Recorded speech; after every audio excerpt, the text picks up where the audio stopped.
అత్యంత relaxed team ఇప్పుడు Mumbai Indians ఈ సీజన్లో టైటిల్ కంటెండర్గా కనిపిస్తోంది మావా. ముంబై ఇండియన్స్కి ఇప్పుడు అన్నింటికంటే స్ట్రాంగ్ స్క్వాడ్ ఉంది. అందరూ ఫామ్లో ఉన్నారు, ఫిట్గా ఉన్నారు, ఎవరికి పెద్దగా ఇంజరీస్ కూడా లేవు. వేరే టీమ్స్ బౌలర్స్ ఇంజరీస్తో ఇబ్బంది పడుతున్న సమయంలో ముంబై ఇండియన్స్ దగ్గర క్రూషియల్ డెత్ బౌలర్స్ అందరూ ఫిట్గా ఉన్నారు. ఇది వారికి చాలా పెద్ద అడ్వాంటేజ్ అనే చెప్పాలి. ముంబై ఇండియన్స్ బౌలింగ్ అటాక్ చాలా సాలిడ్గా కనిపిస్తోంది.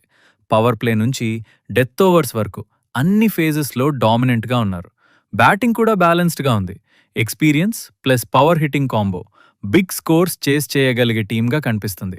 అన్ని టీమ్స్తో పోల్చితే ఈ సీజన్లో ముంబై ఇండియన్స్ క్వాలిఫై అవటం ఆల్మోస్ట్ కన్ఫర్మ్ అనిపిస్తోంది. వారి బ్యాలెన్స్ మరియు ఫిట్నెస్ ఇప్పుడు లీగ్లో స్ట్రాంగెస్ట్. ఒక్క మాటలో చెప్పాలంటే ఈ ఐపీఎల్ 2026లో ముంబై ఇండియన్స్ అత్యంత రిలాక్స్డ్ మరియు డేంజరస్ టీం. మరి చెప్పండి మావా, ఎంఐ ఈసారి టైటిల్ గెలుస్తుందా? కామెంట్లో చెప్పండి.